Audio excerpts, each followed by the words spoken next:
Salut tout le monde, aujourd'hui, comme la majeure partie des vidéos sur YouTube, celle-ci est un petit peu spéciale. Simplement, aujourd'hui, c'est une vidéo en quelque sorte bonus qui sort pour ce mois d'août, histoire de vous faire patienter pour la suite des événements, puisque je voulais vous faire partager une visite que j'ai effectuée sur un bateau expérimental. L'objectif de cette vidéo, c'est de vous montrer un petit peu à quoi ça ressemble à l'intérieur, et aussi succinctement comment fonctionne une campagne expérimentale. Alors c'est quelque chose que je voulais faire un petit peu dès le début de la chaîne, vous montrer des sorties, un bout d'interview, je sais pas, ce genre de choses-là, que j'aurais intégré au format TP, mais l'occasion s'est jamais vraiment présentée, donc voilà, ça me fait l'occasion de vous faire une petite vidéo commentée, comme aujourd'hui. Alors ce sera de la voix off, car trop peu de temps pour filmer et faire des séquences où je cause, et les rares fois où j'ai voulu le faire, bien sûr, j'ai foiré la prise de son. Regardez en plus comme il est content de lui. Bref.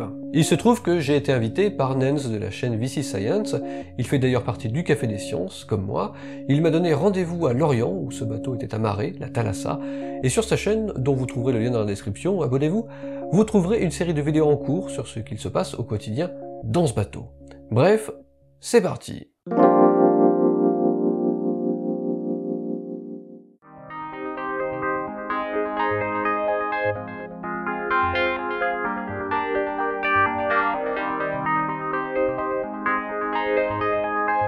La Thalassa est un navire de l'Ifremer, qui est l'Institut français de recherche pour l'exploitation de la mer, évidemment. Alors cela fait partie quand même plutôt de nos instituts importants en France, qui a pour but d'évaluer nos ressources maritimes, de les surveiller, et aussi de participer au développement économique de la mer. Quant à la Thalassa, c'est un beau bébé de 74 mètres, au sein duquel évoluent de nombreux scientifiques, ainsi que bien sûr un équipage. Alors c'est beaucoup plus grand qu'on ne le pense, 74 mètres, c'est même plutôt impressionnant, qu'il s'agisse des escaliers ultra pentus à la limite du vertigineux, surtout quand on n'a pas l'habitude, et le matériel divers et varié, toujours très intriguant, ou encore la salle des commandes digne d'un film de science-fiction, et je crois que je pourrais filmer tous ces boutons durant des heures.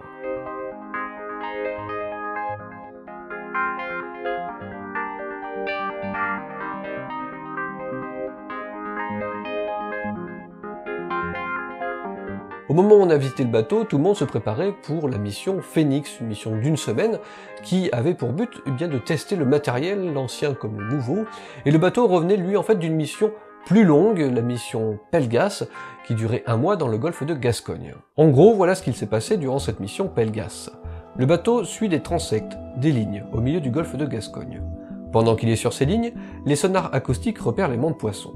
En l'occurrence, des bancs de sardines ou anchois. Il s'agit de suivre ces populations, voir si la taille des poissons change, leur répartition, leur quantité, la taille des bancs, etc. Et pour savoir ce que le sonar détecte, il va falloir pêcher.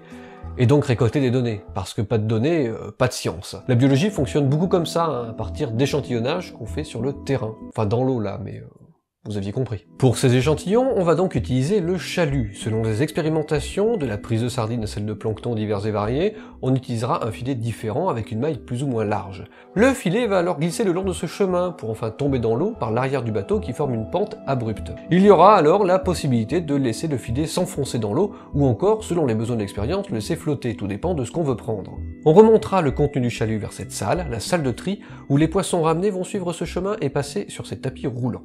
Une véritable petite usine flottante.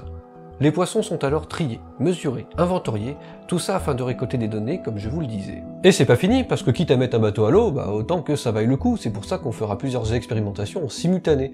Il y a donc une certaine organisation, ce qui est parfaitement logique, mais je vous le dis quand même. Voilà.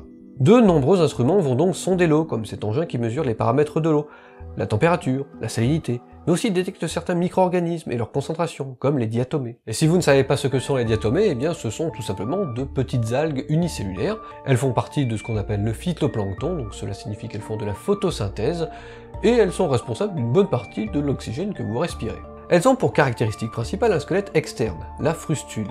Et je crois que ces structures, qui peuvent faire partie de l'ordre du micromètre, font partie, à mes yeux, des très belles choses que l'on trouve sur notre bonne vieille Terre. Alors au-delà des diatomées, vous avez peut-être vu qu'il y a d'autres paramètres et d'autres espèces qui sont observées, notamment des espèces encore photosynthétiques comme les algues ou encore les cyanobactéries. D'ailleurs, on peut voir un truc, c'est que les cyanobactéries sont appelées Blue Algae, algues bleues, ce qui est un petit peu trompeur parce que les cyanobactéries sont bel et bien des bactéries, comme leur nom l'indique d'ailleurs, Voilà, mais elles ont la particularité en fait d'être photosynthétiques, ce qui crée peut-être ce terme historique, et en plus de ça, des fois elles sont coloniales, c'est-à-dire qu'elles se regroupent et forment des sortes de filaments, ce qui peut faire, je suppose, penser un petit peu à des algues. En plus de ces nombreuses mesures, des observations sur le pont supérieur ont lieu toute la journée, afin de compter les oiseaux ainsi que les mammifères marins. Imaginez les scientifiques passer la journée ici, par tous les temps, à observer les alentours et à prendre des notes.